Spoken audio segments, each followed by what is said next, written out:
जी नाज़रीन, breaking news का अवांखे update कंदासीं। गौसपुर वेझो कच्चे वारे इलाइक़े में धाड़ेलनि ऐं पुलिस विच में फायरिंग जो सिलसिलो नाज़रीन जारी थी वियो आहे।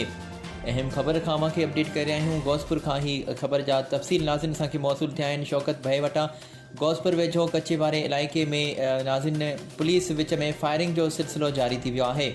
इलाइक़े में ख़ौफ़ हिरास पखेड़जी वियो आहे, जॾहिं त इलाइक़े वासी घरनि ताईं महदूद थी विया आहिनि। अहिड़ी अहम ख़बर जा तफ़सील मालूम कयूं था। गौसपुर खां जुस्तजू न्यूज़ जो नुमाइंदो शौकत अली भयो असां सां ॻाल्हाइण ते गॾु आहे। शौकत, अपडेट कजो, छा तफ़सीलात आहिनि? जी साजिद मां तव्हां ॿुधाईंदो हलां। अॼु पुलिस कश्मीर पुलिस अॼु सवेरे जेको आहे उहो ज़िले कश्मीर में जेको ॾुआरनि ख़िलाफ़ कचे वारे इलाइक़े में ऑपरेशन करण वई हुई।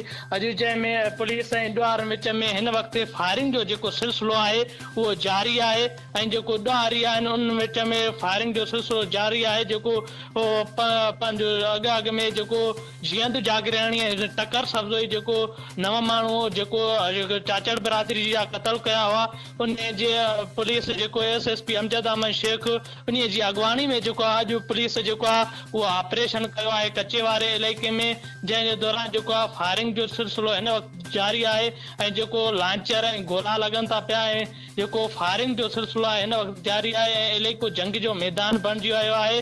जेको इलाइक़े वासी आहिनि उहे जेको आहे घरनि तोड़ी महदूद थी विया आहिनि ऐं इलाइक़े में ख़ौफ़ ऐं हिरास जेको आहे उहो पखिड़ियल आहे हिन वक़्तु ताईं।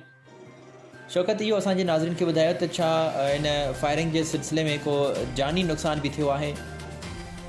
जी साजिद, असां जुस्तजू न्यूज़ के वक़्तन बर वक़्तु असां मां आगाह कंदो रहंदुसि, पर जेको हिन वक़्तु असांखे का अहिड़ी का ॼाण न मिली, पर हिन वक़्तु का जानी नुक़सान न थियो ऐं नई का गिरफ़्तारी अमल में आई आहे। पर ज़रियनि वटां मालूम थियो आहे त जेको जीअं जागीराणी ऐं जेको टकर सब्ज़ोई आहे उन्हनि जो जेको हिकु ॼणो गिरफ़्तार थियण जो इतला पिणु मिलिया आहिनि।